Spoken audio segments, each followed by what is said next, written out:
Hello, I'm Linda, and this is No Frills ASMR.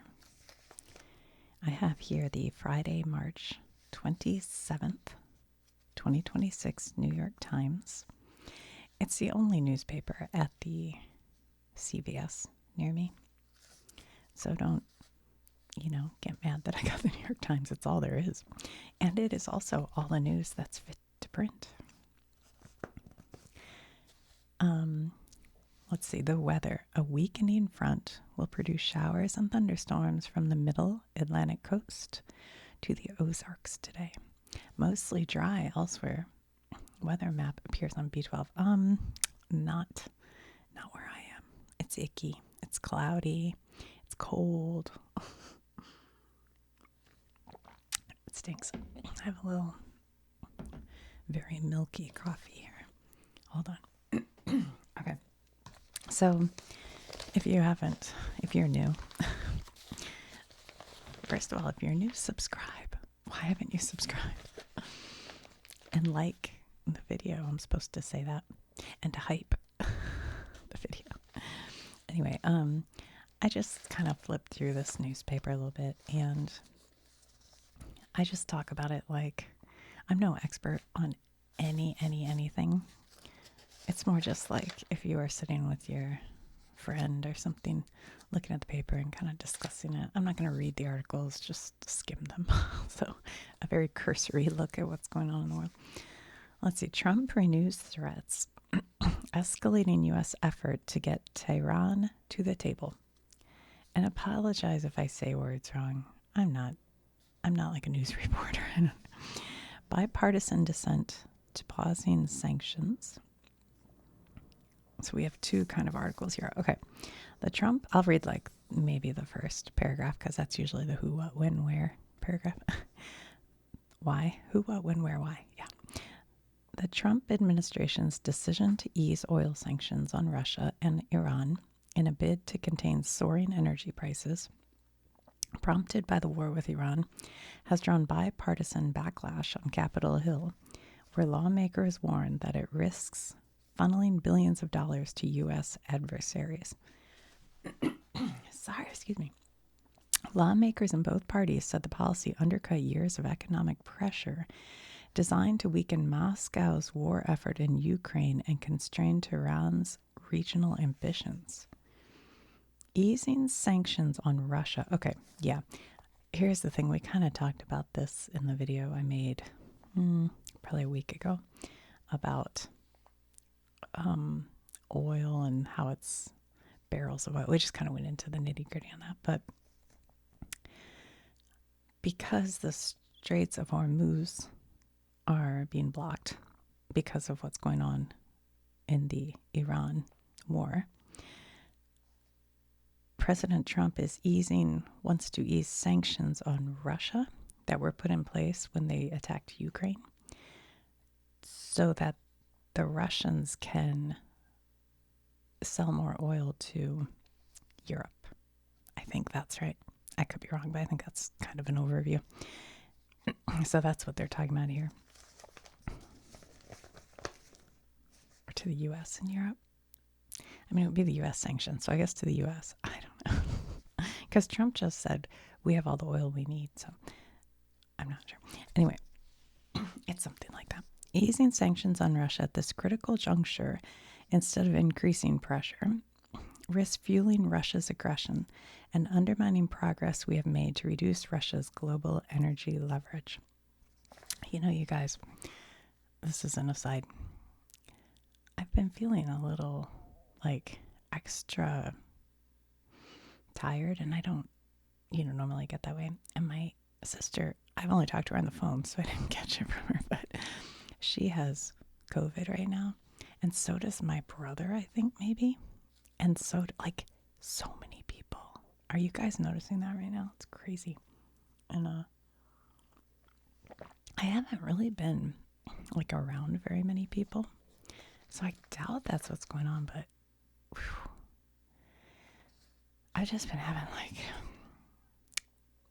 I don't know. I went out walking yesterday. I only got through half of my walk. I was like, ugh, I'm beat. Anyway, that's an aside. All right, so basically, they don't want to ease sanctions on Russia.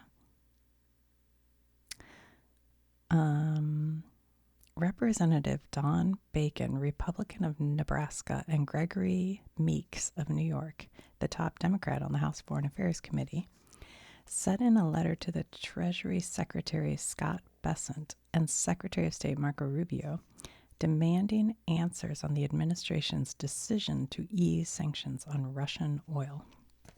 Okay. I don't know what it's up to today. They say hovering around $100 a barrel. I'm not sure where we're at right now. I think it seems like, well, I don't know. Okay. Israel says it killed Strait Commander. President Trump ratcheted up pressure on Iran to negotiate as war raged across the Middle East on Thursday. And Israel said it had killed an Iranian naval commander who played a pivotal role in shutting down the Strait of Hormuz. Okay. Mr. Trump, who began the day by writing on social media that Iran better get serious soon, said at a cabinet meeting later that if Tehran did not negotiate, we'll just keep blowing them away. Did you guys watch any of that cabinet meeting? Oh my God.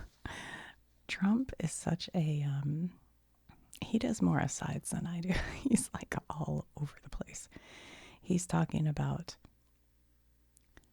the war, and I'm trying to like make sense. Okay, what's real? What's going on? What is just him blustering and what's actual? But he gets so sidetracked on like the building on the White House. He talked about his pens and how he's gotten gold pens and they didn't write very well, but the cheap pens write better. And then he talked about how he got such a good deal because for a cheap pen, he's only paying $5 a pen. I was like, that's a lot of money for a cheap pen.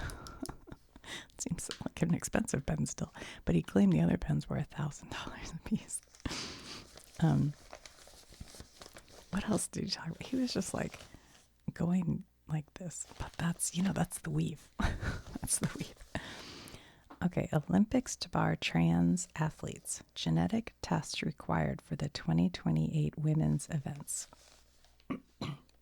The International Olympic Committee has barred transgender athletes from competing in the women's category of the Olympics and said that all participants in those events must undergo genetic testing. Wow, genetic testing.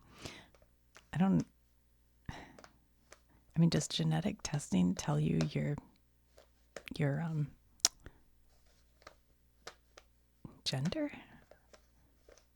I thought genetic testing was like more like who you came from or whatever.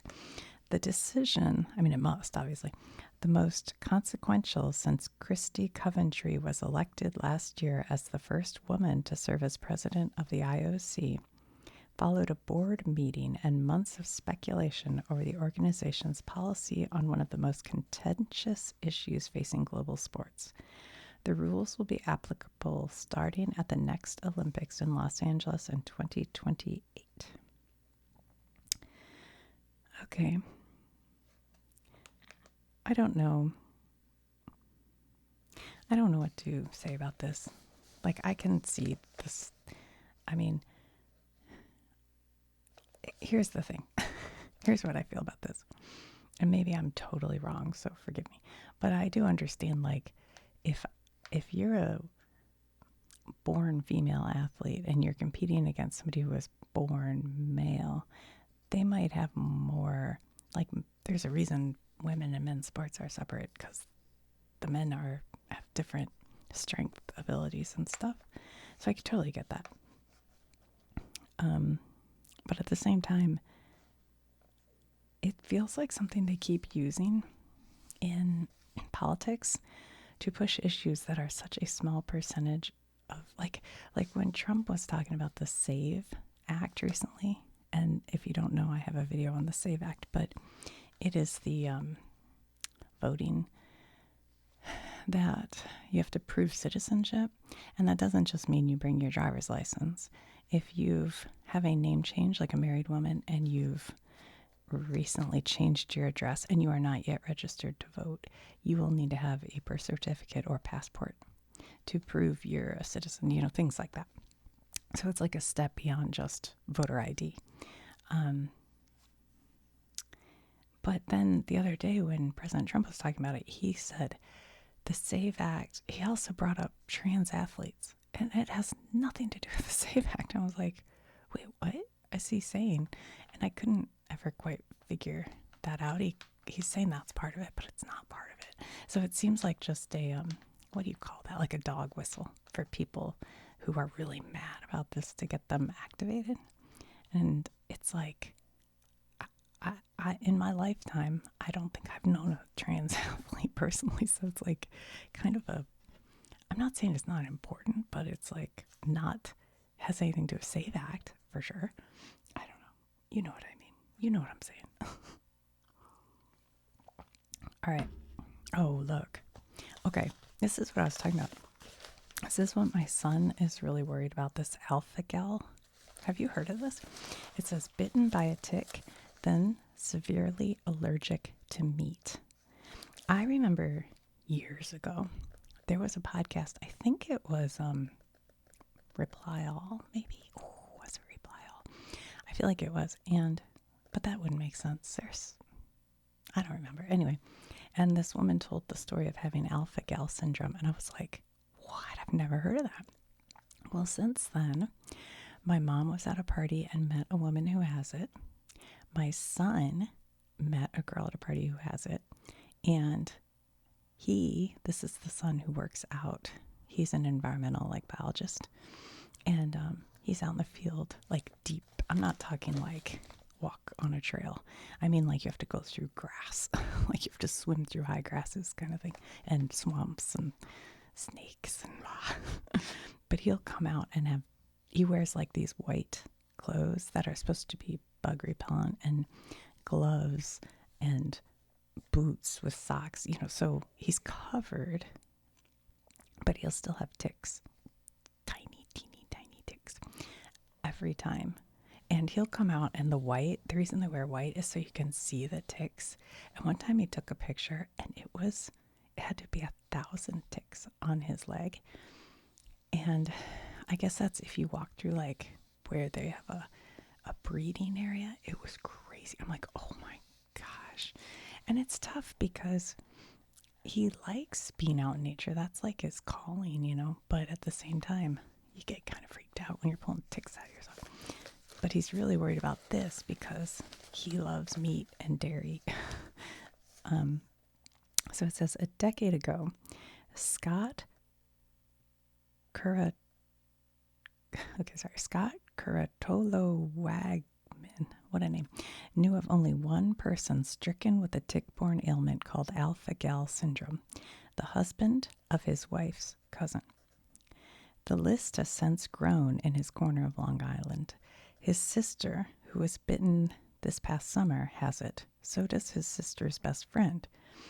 Then there's the mother of a boy on his son's baseball team, the phlebotomist at the LabCorp office where he gets his blood drawn. That's my story I'm telling you. It's all of a sudden. And yes, Mr. Curtaloa Wagman has alpha-gal too. Once regarded as a rarity, the disease, which involves an allergy to red meat, but it's not just red meat, it's anything from a mammal. So as far as I understand, so you can't have red meat, you can't have any kind of dairy, which would be all the cheeses and yummy things like that. You can't have Jello-based things. So you have to be super cautious with everything that goes in your mouth. You know what I mean? It's bad. And I think you don't know you have it sometimes until months after the bite. So all of a sudden, and you can get really, really go to the emergency room sick. Hold on. Let's see what they say. This is scary, man. Once regarded as a rarity, the disease, which involves an allergy to red meat that develops after a tick bite, has emerged as a significant health menace, with Centers for Disease Control and Prevention estimating that as many as 450,000 people nationwide may have had it in the past 15 years, and that it's probably an undercount, and that's probably an undercount, said Dr. Cummings, who helped solve the mystery of alpha-gal. Wow. Okay, Dr. Cummings, a largely random 3,000 samples from blood donors in 10 states for alpha-gal antibodies. A forthcoming study shows that in Arkansas, Kentucky, and Missouri, nearly 30% of samples tested positive. Oh, no. See, my son works like near Kentucky a lot, so that's pretty bad. Ugh. Okay, it's continued later, but yeah, I don't love that. Cubans, oh, this is sad. Cubans dying in U.S. oil blockade. Yeah, so the U.S. has been blocking oil ships from going into Cuba, and that's why Cuba is having an energy crisis right now, and they're kind of on a blackout, so it's getting a little dangerous. We talked about that in the oil episode too. As a nationwide blackout in Cuba stretched into a second day last weekend, the stakes were rising for George Perez Alvarez. The 21-year-old suffers from a genetic disease preventing his lungs from pumping air on their own. He needs a ventilator at all times to keep breathing. Oh my gosh, that's scary. His ventilator's backup battery is supposed to last more than a day, but that has been tested repeatedly in recent weeks, including in the 3 nationwide outages that each pushed up against its limits. Oh boy. Hold on. I want to read more because I'm still confused about this oil blockade in Cuba. Ooh. All right, let's just see if they tell us. It says the U.S. oil blockade on Cuba, which began in January, is fast exhausting the country's supply of fuel, causing daily blackouts, food shortages, canceled classes, and black market gas prices approaching $40 a gallon. It is also crippling Cuba's universal healthcare system, a state institution that was once considered a triumph for the poor nation, but is now struggling to provide basic care. Yeah, wow.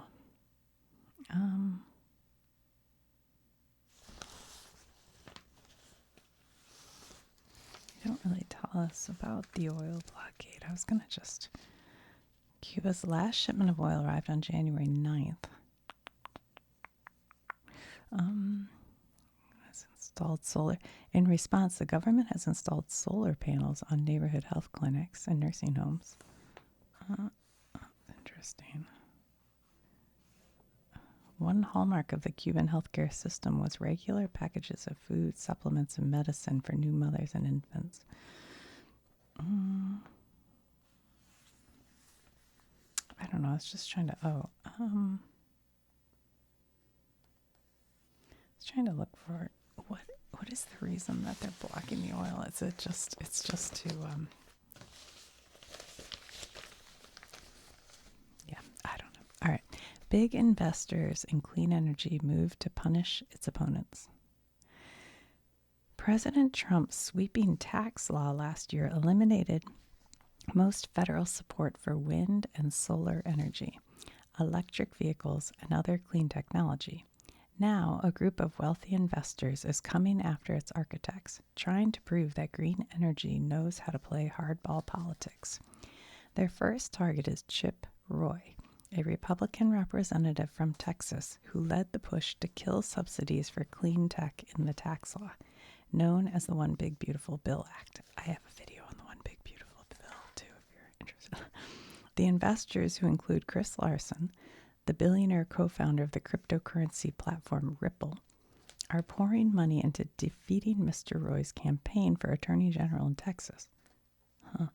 Clean energy backers have already bought $650,000 of TV ads attacking Mr. Roy. Do you guys think TV ads work anymore? Like, who's watching regular TV. Maybe they still do. I mean, I guess they must study it and think they do. Okay. It's a lot right now. Looking at the paper right now. What do we have here?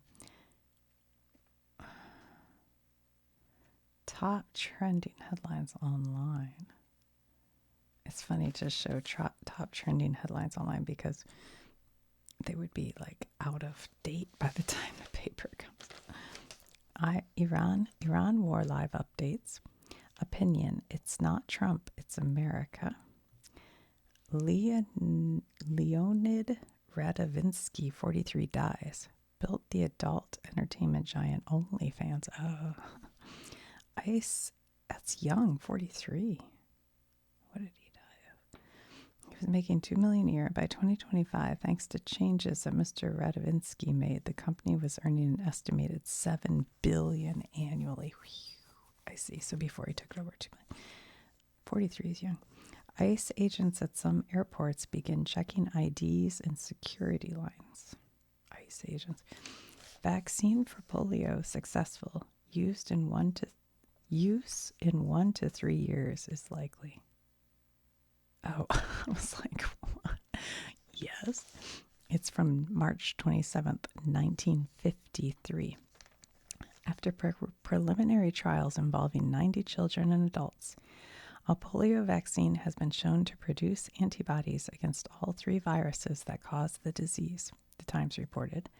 But the results, warned Dr. Jonas Salk, the head of the team developing the vaccine, should not be interpreted to indicate that a practical vaccine is now in hand.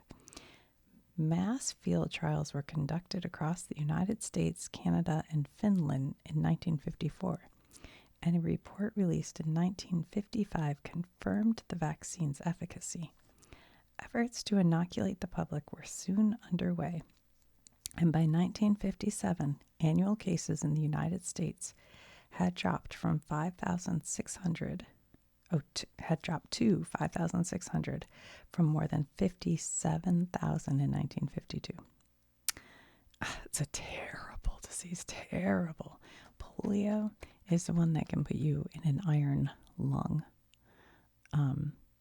sometimes for life.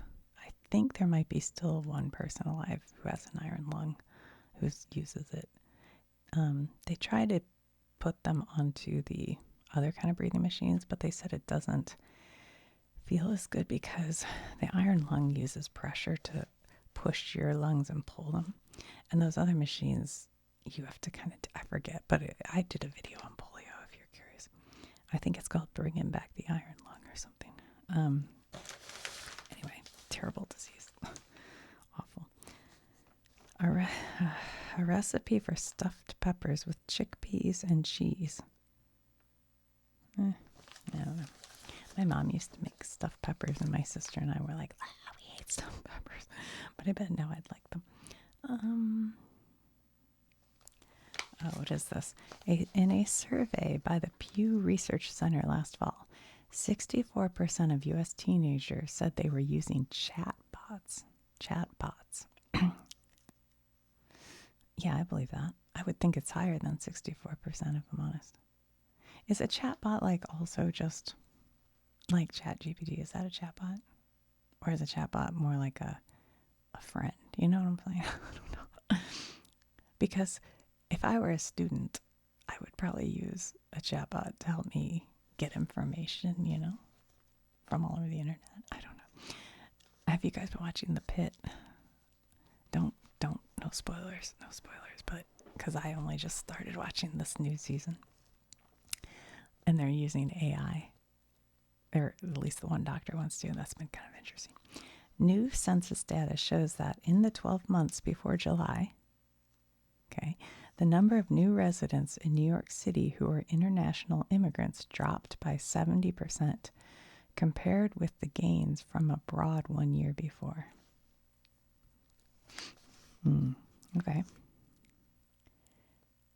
Dropped by 70%. Well, I mean, that seems like that would make sense right now, doesn't it? But marriage rates in America have been declining since the 1950s. I believe that. A study found that in 2021, 25% of 40-year-olds had never been married, up from 6% in 1980. All my kids are not married, and 2 of them live with their girlfriends. Now, even back in my day, in the 90s, that would be you'd be kind of keeping that a secret if you're a young person. Like, it was pretty frowned upon, I would say, by most parents. So times have really changed with that. And I was thinking about that the other day because I think it's partially because weddings are so expensive. And maybe like if one of you has a big student loan and one of you doesn't, you're thinking financially it's better to like get a house and stuff for this person to not have that debt. I don't know. I've been thinking about like why, or is it just, what is it? Why aren't people getting married? I'm not sure. I mean, that's my guess. People with alpha-gal syndrome, a red meat allergy that begins with a tick bite, may not experience a reaction for 4 to 6 hours. That's interesting. My son said he knew somebody she thought it took months. That may be because of how alpha-gal binds to fats, taking longer to absorb. We're going to have to see if they say what happens, what it feels like. Last week, Nielsen claimed Duke University was the most popular men's college basketball team based on TV and social media data.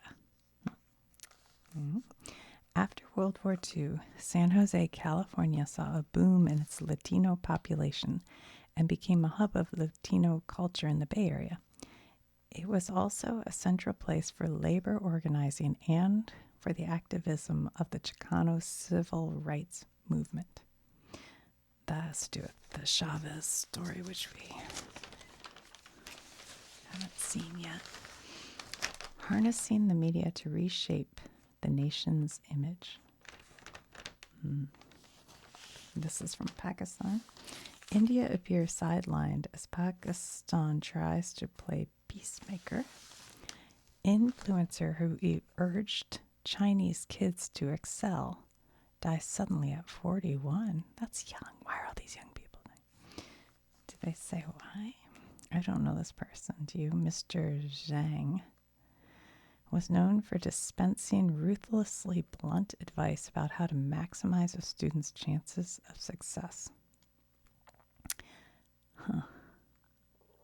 Unheard of him. Canada case over symbols of religion test unity. In the top court case with far-reaching consequences for Canadian unity, opposing sides clashed this week over an increasingly used measure to override some rights in Canada's constitution.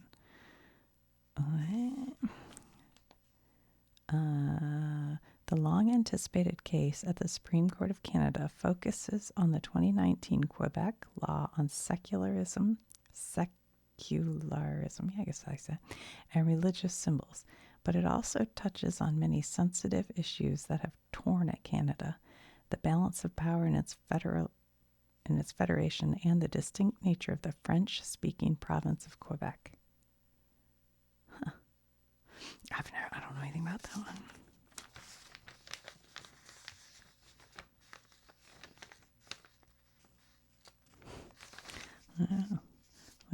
Green and pink ring. I don't like it. In the high Arctic with Canada's freezing soldiers. Oof, it looks cold. Late start in race with great powers. Canada's military ambitions in the Arctic hinged on the frozen door that wouldn't open. This reminds me of this.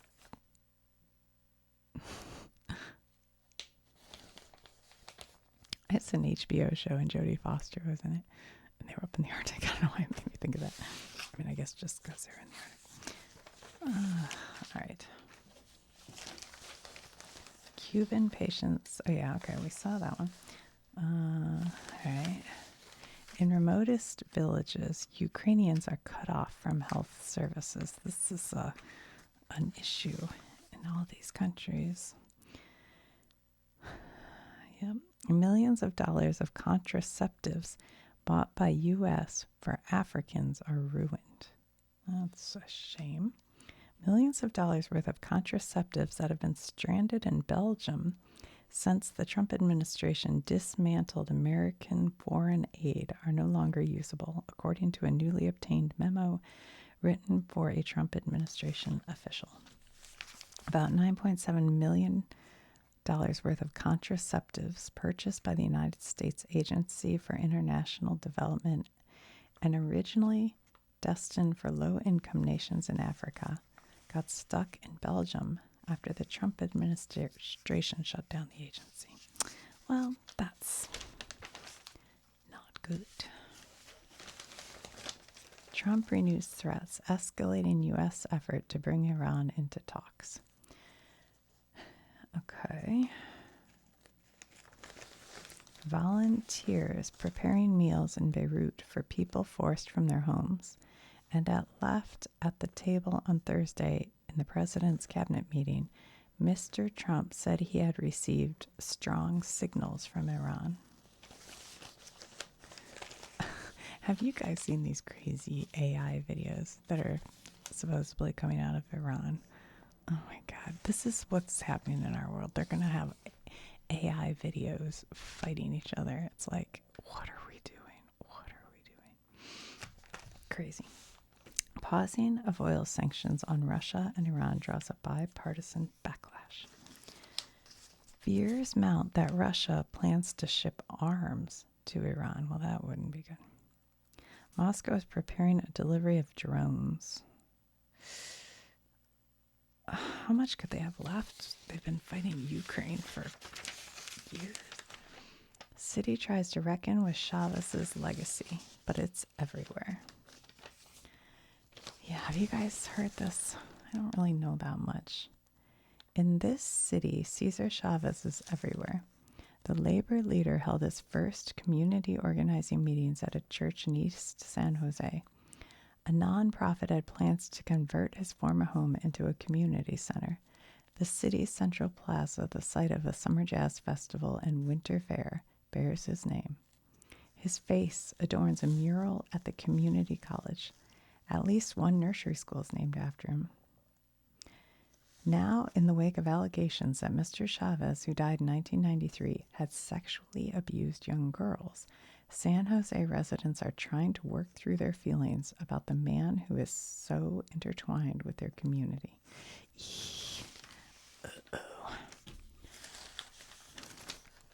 What do you do if, there's somebody who does great work, but is also a terrible person? I'm sure there's so many people like that in this world. I mean, so many, right? I don't know. Backers of clean energy try to punish opponents. I mean, in my mind, I kind of feel like the bad part takes down the good part, don't you? I mean, that would be like, well, I won't even. I was going to say something about Nazi stuff, but I won't. It's like, no, they're just, if you're bad, man. I don't know. Legislation aims to crack down on prediction market bets by policymakers. Yeah, I don't like this, man. Hey, did you hear about that? When what was it? Oh, Trump said, I'm going to, if they don't open the Straits of Hormuz, I'm going to attack by Monday night. And so then the oil futures went down.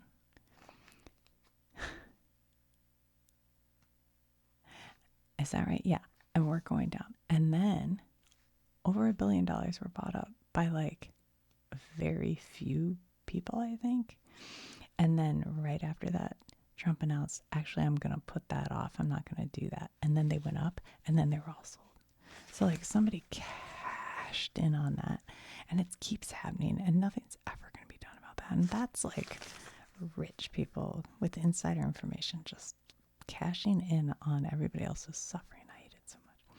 The day before President Trump began attacking Iran, more than 150 bettors, oh yeah, this is a different one. This one's crazy too. More than 150 bettors correctly predicted that the United States would do so on February 28th.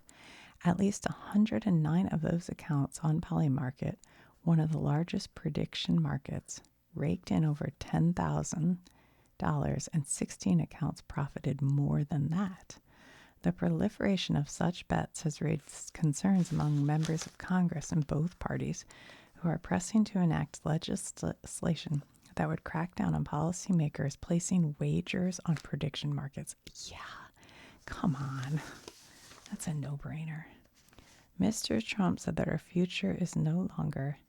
Sorry, Mrs. Trump said that our future is no longer science fiction. Oh yeah, she walked out with this, I don't know, robot. I guess it's a robot. First Lady extols virtues of integration of robots into education of children. Eeks. I wouldn't want that thing near my kid. They're so weird. I know. The future's coming, I know. Tallarico has love for pastor who said he should be crucified with Christ. James Tallarico, the Democratic nominee for Senate in Texas, responded on Wednesday to a pastor who had suggested he should be crucified with Christ as part of a conversion, saying in a statement, "I love you more than you could ever hate me." Okay. Trump eyes White House treaty room for latest renovation project. How about we finish the one we started? This is like what my husband and I do. We start our dining room, and then we get sidetracked with something in the bathroom, and then we get sidetracked with something in the kitchen. And then I'm like, can you tape up the hallway door so I can paint that? And, and it's like, we don't quite finish any project. That's the White House renovation. Like, let's work on what you tore down first. ICE agents check ID at some airports. LaGuardia runway, site of crash, reopens. Yeah, that was crazy. I try not to watch that because I don't want it in my head when I'm flying, Like, there's nothing I can do about it. Trump administration investigates admissions at 3 medical schools. Why is the Trump administration investigating? Looking for possible race discrimination. The Trump administration has opened investigations into admissions policies at 3 major medical schools, expanding the federal government's pressure campaign beyond campus culture and taking aim at the heart of scientific authority in the United States. The Justice Department on Wednesday informed Stanford University, the Ohio State University, and the University of California, San Diego, about the investigations and demanded that the schools turn over extensive lists of data by April 24th or risk interruptions to essential federal funding. The government is seeking information about medical school applicants from each of the past 7 years, including test scores, home zip codes, and any familial relationships to alumni or ties to university donors. The administration also demanded copies of any internal messages at the universities about diversity, equality, and inclusion, and any correspondence between school officials and pharmaceutical companies about admissions policy. At this time, our investigation will focus on possible race discrimination in medical school. It's funny because when I was reading that, I was like, well, actually, to look into like familial relationships and alumni ties, I was like, oh, so they're going to make sure like rich people aren't just paying for their kids to get in. Maybe they're saying do this. But no, that's not really. They're looking for race discrimination. Like, you know what I'm saying? I was like, well, Mr. Dillon on Wednesday afternoon posted a picture on social media of her signing one of the letters, Ms. Dillon, with her fountain pen, a Pelican Suveron with an 18-karat gold extra fine nib. Launching a series of civil rights investigations, Ms. Dillon wrote, "Another day in paradise."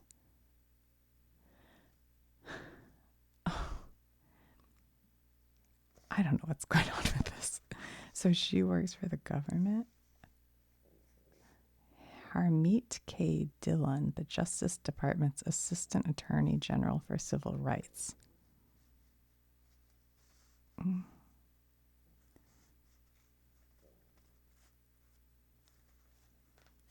I don't know. I'm not following all that. Trump to delay nominating director of CDC amid formidable challenge. A candidate aligning with Kennedy except on vaccines. Well, okay. Guthrie. Oh, this is Savannah Guthrie. Where is Nancy? Guthrie says 2 ransom notes about her mother were likely genuine. Absolutely terrible. Terrible. In budget hole, Mandami plans $1.3 billion in cuts to favored programs. That's the New York City. Okay. Quandary in Queens. City is still investigating $17 million ATM scam. So this, I guess, because it's the New York Times, that's all kind of New York City local, I think. Tick-borne ailment. Okay. I just want to look and see. They tell us the symptoms here. Other hotspots include Virginia. An allergic reaction involves hives, vomiting, or diarrhea. It begins several hours after eating meat and is followed by quick recovery. But some reactions are more severe, landing people in the hospital. In New Jersey, a JetBlue pilot died in 2024 after eating a hamburger. Oh my God. In Kentucky, a widow said that her husband died from anaphylactic reaction to beef tacos in 2023. Oh my God. In Australia, a coroner concluded last month that alpha-gal syndrome had caused a teenager's death nearly 4 years earlier. I bet there are all these, deaths from unknown. That could be this, right? And in the Midwest, the death in December of a 70-year-old Kansan is bringing renewed attention to how red meat is not the only potential trigger for those with alpha-gal syndrome. Okay. He got a bite from a Lone Star tick, named for the signature white spot on the back of the adult female.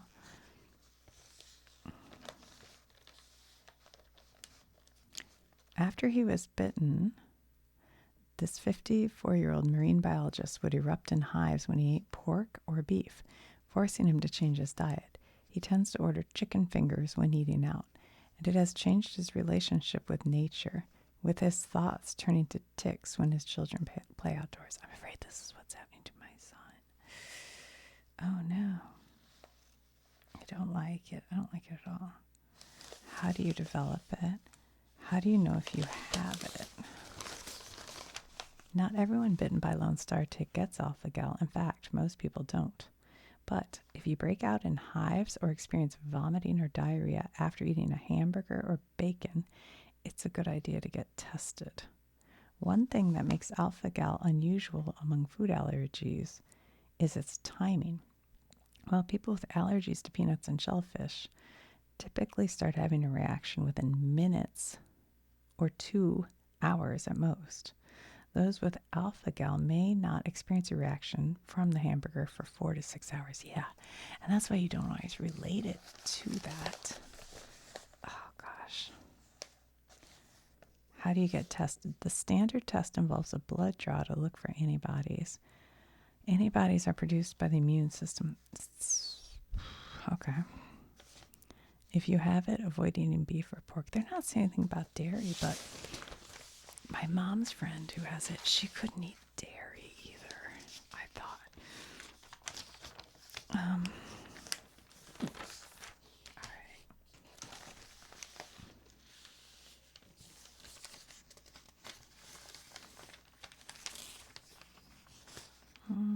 So these are obituaries.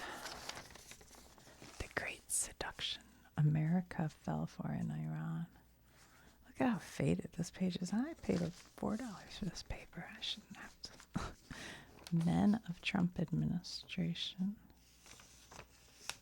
Oh my God. Does the Democratic Party really have a hotness defect? We're not hot enough. It's the Democrats. The Republicans are so hot. Memes and mixed messages in Iran. That isn't good enough. All right. We have all these other sections. Maybe I should do a separate video. Yeah, maybe we'll look at these in a different video.